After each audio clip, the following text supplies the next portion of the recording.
Hari ini saya akan berkhotbah tentang picky or wise, pemilih atau memilih. Hari ini kita bakal seru-seruan buat bahas bagaimana cara bijak memilih pasangan.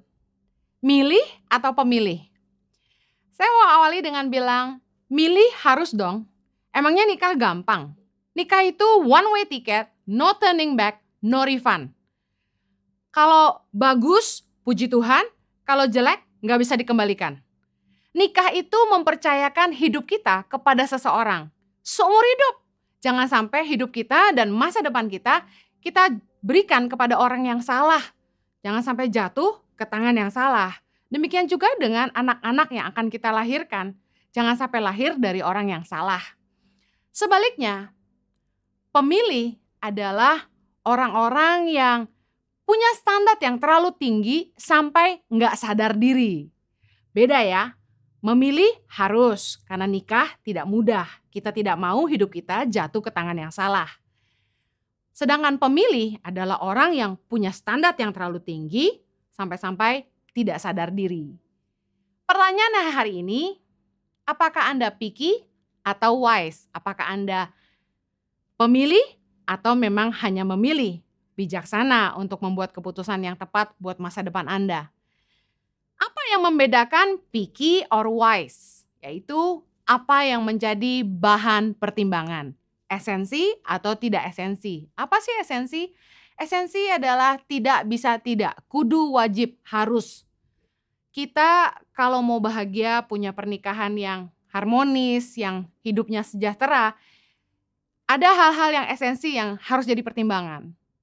Tapi tidak esensi adalah hal-hal yang tidak penting, hal-hal yang bisa kita toleransi, hal-hal yang ya bisa kita mengerti. Mari lihat pertimbangan hatimu, apakah ketika memilih pasangan, ketika menilai pasangan, itu esensi atau tidak esensi. Contoh, jomblo yang terlalu picky, yang gak esensi, itu kadang-kadang gak sadar diri. Maunya yang cakep, emangnya kamu cakep? Maunya yang kaya, emangnya kamu punya apa? Masalahnya gini, kalau kita mau cari yang bagus-bagus, biasanya yang bagus-bagus udah cepet laris, bos. Picky yang tidak esensi, saya mau share yang pertama, semua orang pasti punya kelemahan. Kamu juga kan? Saya juga. Kalau kita mau terima baiknya, kita juga harus terima kurangnya. Nggak ada orang yang sempurna. Nah, hubungan yang berhasil bukan karena keduanya sempurna. Tapi cinta itu membuat kita tuh bisa saling menerima. Matius 7 ayat 3 bilang gini, mengapakah engkau melihat selumbar di mata saudaramu, sedangkan balok di dalam matamu tidak engkau lihat. Kadang-kadang waktu kita milih pasangan tuh, kita cari yang perfect, cari yang sempurna, cari yang benar-benar sesuai dengan kriteria kita, apa yang kita mau. Begitu lihat kurangnya, kita langsung menjauh. Padahal gini, harusnya anak-anak muda yang belum punya pasangan, coba kenali lebih dekat. Jangan langsung menjauh. Kenali karakternya, hatinya, siapa dia, cara hidupnya. Karena pepatah Indonesia bilang tak kenal maka tak sayang. Jangan kabur dulu lihat fisiknya. Saya mau bahas pertimbangan yang tidak esensi yang pertama. Pertimbangan yang tidak esensi adalah fisik. Physical minded people are shallow people. Selalu fokusnya fisik. Pendek, tinggi, mancung, pesek, hitam, putih, berbulu, enggak, jarinya lentik atau buntet, dan lain sebagainya. Seringkali kita menilai orang selalu dari penampilan luarnya dulu. Yang namanya juga packaging. Tapi saya mau bilang gini, seringkali kita terkecoh justru sama packagingnya.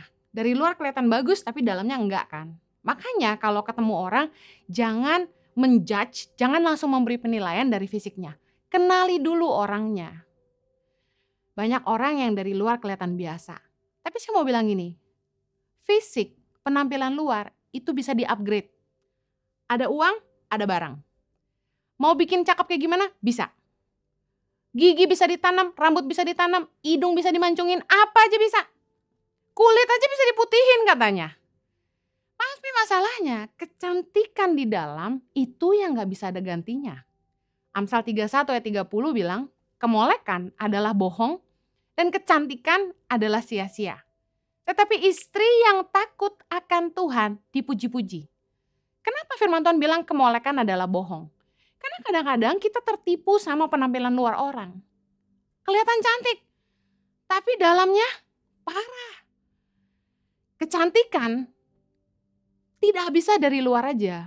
Kecantikan itu lahir dari dalam juga. Dikatakan kecantikan adalah sia-sia. Kenapa? Karena banyak pria jadi kecewa setelah menikah. Istrinya yang tadinya cantik, tapi gak sayang sama dia, gak ngurusin dia. Ada yang pernah cerita sama saya, istrinya cantik banget, model, artis, tapi gak pernah bikinin kopi buat dia sakit gak diurusin, akhirnya mereka bercerai. Hari ini banyak pria wanita yang menikah dengan wanita atau pria yang wanita cantik atau pria yang tampan, tidak bahagia. Mereka akhirnya bercerai juga. Membuktikan bahwa fisik bukan yang utama. Kelemahan laki-laki itu di matanya. Ya, selalu melihat penilaian utamanya itu fisik dari seorang wanita. Bodinya, wajahnya, kulitnya. Tapi saya mau bilang gini, coba kenali dulu karakternya, kenali hatinya. Kalau orang kelihatan biasa luarnya, tapi indah hatinya, kamu juga bisa jatuh cinta. Kita kalau nikah, packaging luar menentukan, ya asik lah bisa ada yang dilihat. Tapi saya mau bilang, kalau pasanganmu itu nggak baik sama kamu, cakepnya tuh luntur, nggak ada artinya. Kalau kita udah marah sama dia, wajahnya tuh jadi jelek di depan kita. Sama, saya mau bilang gini, perempuan cantik kalau sifatnya jelek, masih ada yang dilihat, betul. Tapi kalau yang kurang cantik, sifatnya jelek, apalagi yang mau dilihat? Kita harus ngerti bahwa keindahan batinnya itu jauh lebih penting. Karena itu yang kekal. Waktu kita hidup bersama-sama, yang kita rasakan itu kecantikan dari dalamnya. Contoh, ganteng sih, tapi kasar. Ganteng, tinggi, besar, putih, tapi gak sayang sama kita. Gak mau ngurus anaknya. Gak bertanggung jawab sama istrinya. Banyak hutangnya. Suka main perempuan. Masih ada artinya gak kegantengannya? Nikah sama perempuan cantik, cantik sih. Tapi gak mau ngurus anak, gak mau ngurus rumah, gak pernah masakin suami, gak peduli sama suami, boros, taunya minta duit aja. Masih ada gunanya gak cantiknya? Dasar pertimbangan yang gak esensi seperti fisik, itu akan membuat kita menyesal selamanya. Saya membuktikan firman Tuhan bahwa moral mengalahkan pentingnya fisik. Amsal 11 ayat 22 bilang gini, seperti anting-anting emas di jungur babi, demikianlah perempuan cantik yang tidak susila. Suami atau istri yang tidak bermoral membuat malu istri atau suaminya. Nikah sama perempuan atau laki-laki yang tidak setia itu menyiksa. Saya mau kasih tahu anak-anak muda, lebih baik yang wajahnya biasa tapi setia dalam suka maupun duka. Yang menolong bukan merongrong. Yang perkataannya manis bukan sadis. Daripada yang cantik, yang ganteng tapi gak setia. Kamu akan menyesal selamanya. Dasar pertimbangan yang tidak esensi yang kedua adalah kekayaan. Kudu yang kaya. Dengar baik, karakter mengalahkan uang. Penyebab terbanyak gagalnya pernikahan adalah uang. Kita harus belajar jangan mata duitan, karena uang bukan segalanya. Orang yang cinta uang, segala sesuatu tuh diukur dengan uang. Kaya raya tuh jadi tujuan hidup. Kamu mau jadi apa? Jadi kaya raya. Saya mau bilang gini, boleh gak kita kaya? Boleh. Tapi kaya itu berkat, bukan tujuan hidup. Amsal 6 ayat 25 bilang gini, janganlah menginginkan kecantikannya dalam hatimu. Janganlah terpikat oleh bulu matanya. Ayat 26, karena bagi seorang sundal, sepotong rotilah yang penting. Tetapi istri orang lain memburu nyawa yang berharga. Kalau uang lebih penting dari kamu, kamu pun akan dikorbankan demi uang. Jangan sampai menikah dengan orang yang mata duitan, cinta uang, uang segalanya, uang jadi ukuran bagi dia. Kalau dia lebih cinta uang daripada cinta kamu, kamu akan dikorbankan demi uang. Karakter tuh lebih penting daripada uang. Kalau kita mau bahagia, jangan cinta uang. Cinta uang tuh membuat orang serakah, rela melakukan apa saja. Kalau kita nggak mau serakah, pastikan dari muda tuh belajar berkata cukup untuk diri sendiri dan suka memberi. Saya mau memberi nasihat buat yang sudah menikah dan yang mau menikah. Bahwa suami tuh harus lebih sayang istri daripada uang. Istri juga jangan mata duitan. Kebanyakan perempuan nikah untuk cari penghidupan. Kebanyakan perempuan cari suami untuk pegangan hidup. Supaya ada support hidup. Hati-hati, uang bukan segalanya. Banyak suami yang begitu cinta uang, kerja cari uang, halal gak halal dihajar. Pelit sama istri, lebih cinta sama uangnya. Mari belajar bagaimana supaya kita punya masa depan yang bahagia, rumah tangga yang sejahtera. Istri harus belajar bijaksana mengelola keuangan supaya disayang sama suaminya. Dan suami juga kalau mau disayang sama istri, nggak boleh pelit.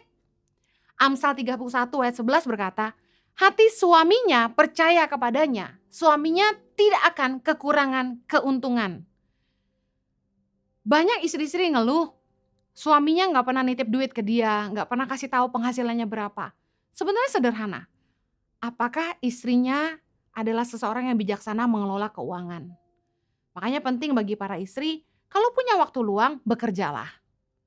Kita juga jangan sampai punya mental numpang hidup sama suami. Belajar mengelola keuangan supaya jangan sampai kita menghabis-habiskan dan menghambur-hamburkan uang yang suami percayakan kepada kita. Istri yang pandai mengelola keuangan sangat berharga bagi suaminya. Suami juga jangan pelit-pelit amat sama istrinya. Ada beberapa orang yang gak bijak dengan keuangan. Dengan moto, gak makan gak apa-apa, yang penting gaya. Ini ada satu suku ya yang saya gak sebut di sini deh. Prinsip hidupnya salah. Jangan ingin kelihatan kaya. Jangan ingin kelihatan mewah lalu kita hutang sana sini. Kita gak perlu ikut-ikutan orang. Saya pernah share ini di salah satu khotbah. Kalau kamu lihat kakak iparmu punya sepatu mahal, punya tas mahal, kamu gak perlu ikut-ikutan seperti itu. Kamu harus belajar mencukupkan diri dengan apa yang ada. Pede aja. Miliki prinsip hidup, gak usah ikut-ikutan orang. Kalau kamu punya lebih silakan, kalau kamu gak punya, nikmati apa yang kamu bisa. Amsal 12 ayat 9 gini. Lebih baik menjadi orang kecil tetapi bekerja untuk diri sendiri daripada berlaga orang besar tetapi kekurangan makan.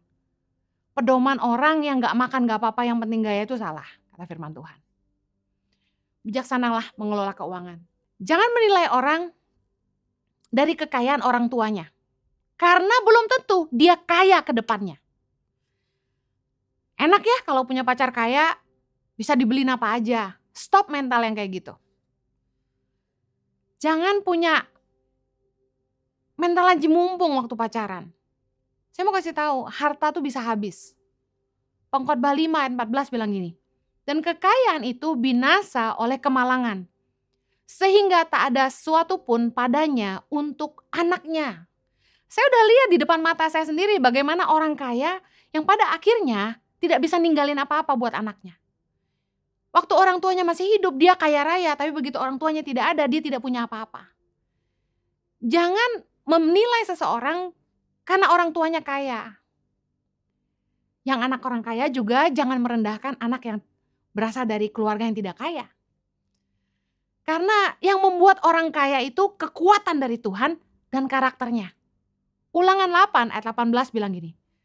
Tetapi haruslah engkau ingat kepada Tuhan Allahmu, sebab dialah yang memberikan kepadamu kekuatan untuk memperoleh kekayaan. Dengar baik, Tuhan itu yang ngasih kita kekuatan untuk memperoleh kekayaan.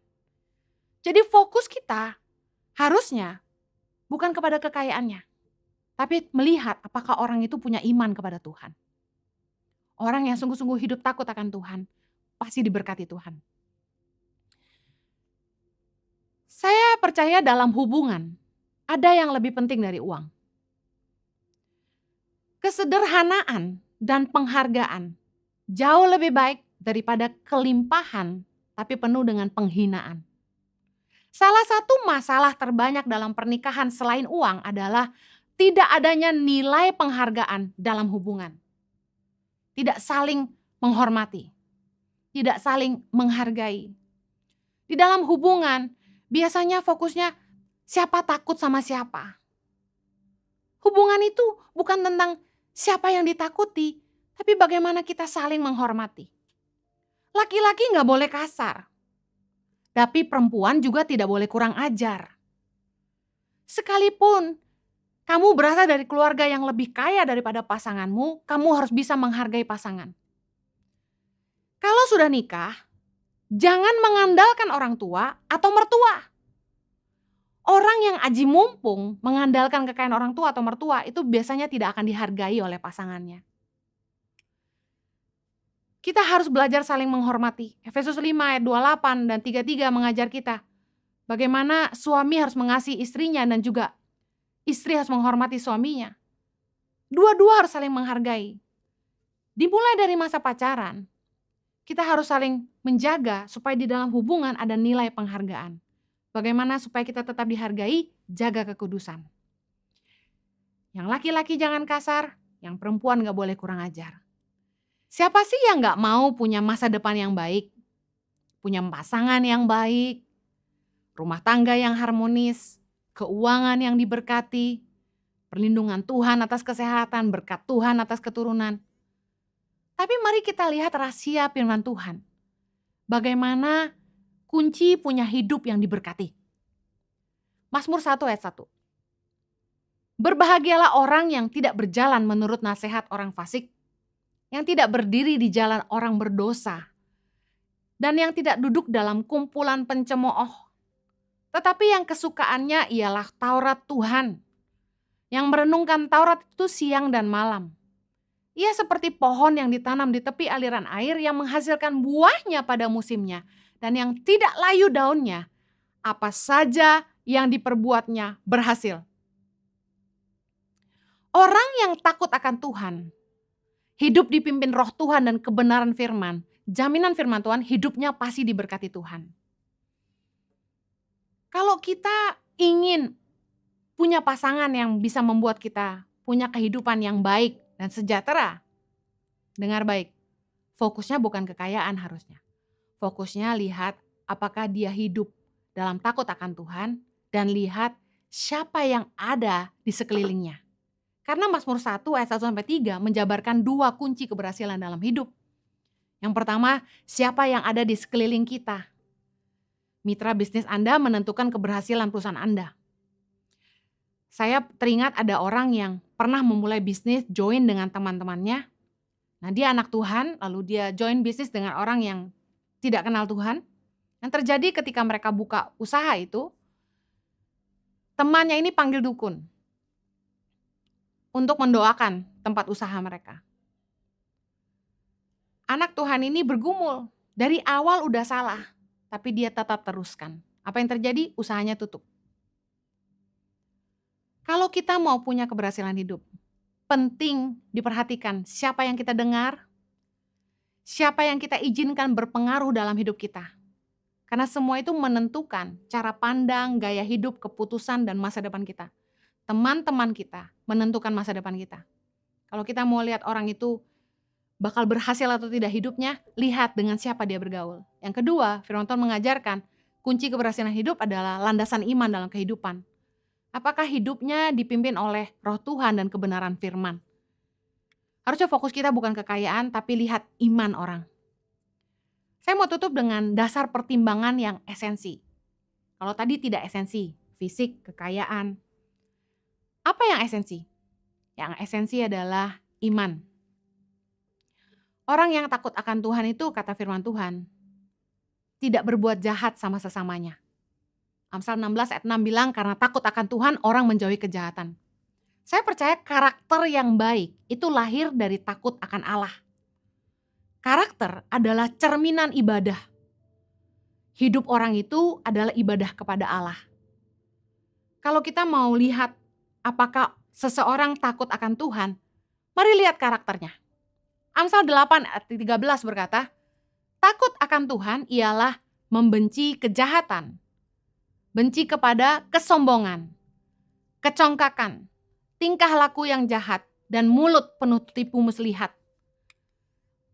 Orang yang takut akan Tuhan bukanlah orang yang rajin puasa, rajin ke gereja, rajin pelayanan. Tapi orang yang takut akan Tuhan, buah-buah kehidupannya menggambarkan dia takut akan Tuhan. Dia benci kejahatan, dia nggak berbuat jahat sama sesama. Dia nggak sombong. Dia nggak ngata-ngatain orang dengan jahat. Karakter seseorang atau bagaimana seseorang memperlakukan orang lain menunjukkan imannya kepada Tuhan. Ayub 6 ayat 14 bilang gini, siapa menahan kasih sayang terhadap sesamanya, melalaikan takut akan Yang Maha Kuasa. Saya percaya gampang banget untuk lihat apakah seseorang itu takut akan Tuhan. Gampang banget. Apakah waktu dia berbisnis, dia merugikan orang? Lihat bagaimana dia memperlakukan pegawainya. Apakah semena-mena? Lihat reaksinya waktu dia disakiti orang. Apalagi waktu dia direndahkan. Biasanya sifat asli orang akan ketahuan di situ. Orang yang takut akan Tuhan nggak akan berbuat jahat sama orang lain. Tidak akan merugikan orang lain. Tidak akan membalas kejahatan dengan kejahatan. Orang bisa aja bilang mereka baik, tapi tunggu sampai mereka sakit hati sama orang lain. Apakah mereka mengampuni? Karena orang yang benar-benar baik tidak akan balas jahat dengan jahat. Karakter yang lahir dari takut akan Tuhan yang akan membangun masa depan. Bisa dipercaya enggak, berintegritas enggak, tidak menipu, tidak berhutang, tidak mencuri. Kerja keras enggak? Pepatah aja bilang rajin pangkal kaya. Tanggung jawab enggak? Disiplin enggak? Bijak enggak mengelola keuangan? Punya komitmen enggak? Setia enggak? Konsisten enggak? Apakah dia baik, murah hati, tidak pelit, adil, lemah lembut, tidak kasar, tidak merendahkan orang lain? Karena orang yang takut akan Tuhan pasti punya karakter. Kecerdasan tanpa karakter akan membuat orang jadi jahat. Kalau kita ingin memilih pasangan yang tepat, yang harus jadi pertimbangan bagi kita adalah bagaimana dia memperlakukan orang-orang di sekitarnya. Bagaimana cara dia bekerja, bagaimana dia membangun hidupnya. Perhatikan keputusan-keputusannya. Kita perlu beri waktu buat orang supaya kita bisa mengenal mereka lebih dekat. Jangan melulu judge orang, menilai orang dari penampilan luarnya aja. Ah pendek kita nggak mau, ah hitam kita nggak mau. Bahkan lucu satu hari seorang jomblo bertanya kepada saya, gajinya berapa? Nggak esensi banget. Saya mau tutup dengan ini. Pasangan terbaik itu berawal dari pertemanan yang baik. Saya pernah ngomong kita nggak akan bisa tahu sifat asli orang sampai kita benar-benar baik sama dia, punya hubungan yang baik. Kalau cuma PDKT biasanya orang jaim. Pastikan kita punya pertemanan yang baik, hubungan yang baik di sekitar kita. Karena kita nggak akan menikah sama orang asing, kita akan nikah dengan orang yang kita kenal. Nilai kita akan tercermin dari orang-orang yang ada di sekitar kita. Kalau kita berteman dengan orang-orang yang punya nilai yang sama, kemungkinannya lebih besar bahwa kita akan menikah dengan orang yang punya nilai yang sama. Amsal 13 ayat 20 bilang, siapa bergaul dengan orang bijak menjadi bijak, tapi siapa berteman dengan orang bebal menjadi malang. Pergaulan yang buruk merusak kebiasaan yang baik, 1 Korintus 15 ayat 33. Saya mau tutup dengan sebuah kesaksian.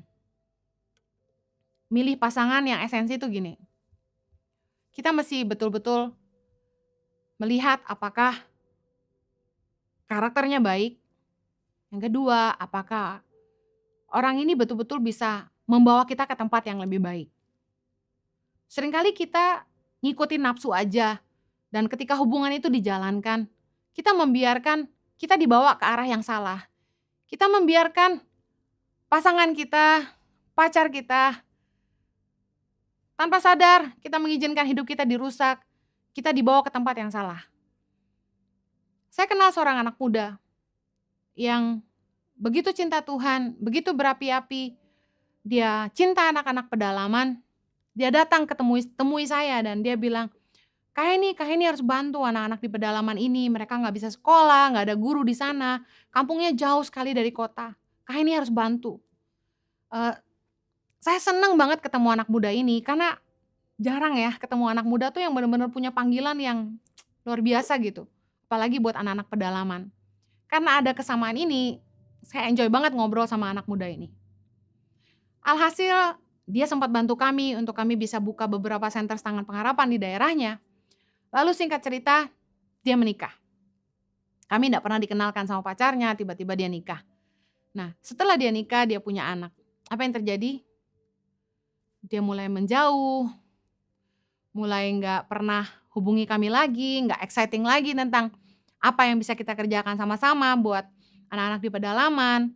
Kemudian saya dengar rumah tangganya kurang bahagia, selalu bertengkar, dia seperti kehilangan api, dan nggak jelas tujuan hidupnya. Akhirnya dia cuma bertahan hidup dengan bekerja untuk supaya bisa mensupport istri dan anaknya. Apa yang pesan moral yang saya mau sampaikan di sini? Anak muda harus lihat apa yang esensi dan tidak esensi, apa yang penting, apa yang bisa dikompromi, apa yang wajib harus, apa yang bisa kita mengerti. Hal-hal penting yang mendasar yang akan terus mengikuti kita dalam perjalanan kita ke depan dalam pernikahan adalah hal-hal yang harus diutamakan. Yang pertama soal karakter.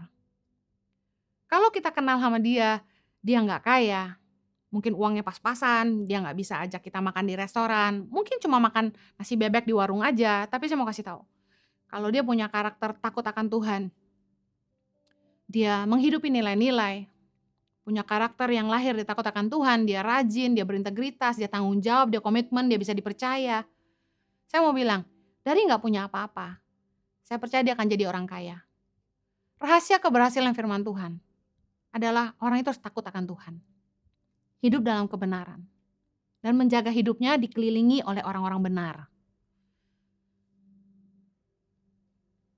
Kalau kita memilih dari yang tidak esensi, hanya soal urusan wajah dan kekayaan, semuanya bisa pudar. Tapi mari melihat dari sisi yang berbeda. Apa yang esensi? Apa yang ke depan akan kamu rasakan dalam kehidupanmu nanti? Bukan kecantikannya, bukan kegantengannya, tapi bagaimana kasihnya, bagaimana karakternya, bagaimana dia memperlakukan kamu setiap hari. Itu jauh lebih penting. Apakah dia membawa kamu ke tempat yang lebih baik?